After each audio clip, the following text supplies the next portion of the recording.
தந்தையின் கண் முன்பே 24 வயது மகனை விழுங்கிய குரங்கணி அருவி.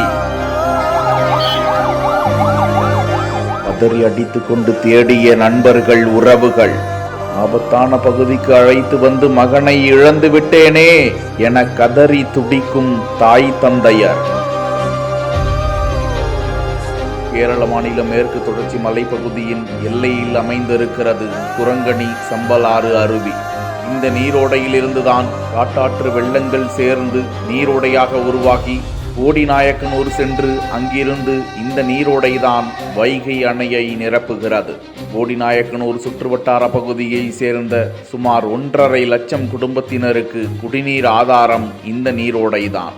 இந்த நிலையில் இப்பகுதி ஒரு தடை செய்யப்பட்ட பகுதி, ஆபத்தான பகுதி என்று அறிந்தும் ஏராளமான வெளியூரில் இருந்து வரும் சுற்றுலா பயணிகள் அப்பகுதிக்கு சென்று குரங்கணி அருவியில் குளித்து நீரோடையில் விளையாடுகிறார்கள்.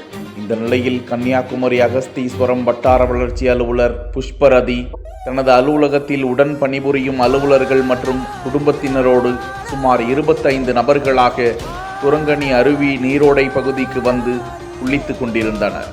அப்போது புஷ்பரதியினுடைய மகன் 25 வயதுடைய தினகரன் ஆபத்தான பகுதிக்கு சென்று திடீரென மாயமாகியிருக்கிறார். தினகரனை தேடியும் மீட்க முடியாததால் குரங்கணி காவல்துறையினருக்கு தகவல் தெரிவிக்கப்பட அங்கு தீயணைப்பு துறையினரோடு வந்து தினகரனை தேடிய நிலையில் அங்கு சுமார் 10 அடி ஆழத்தில் உள்ள நீரில் மூழ்கி உயிரிழந்த நிலையில் தினகரனின் உடல் சடலமாக மீட்கப்படுகிறது.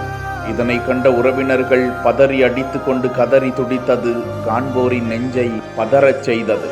தினகரனின் உடல் பிரேத பரிசோதனைக்கு பிறகு பெற்றோர்களிடம் ஒப்படைக்கப்பட கன்னியாகுமரி மாவட்டம் கோட்டாரிற்கு கதறி அழுது கொண்டே கொண்டு சென்றனர்.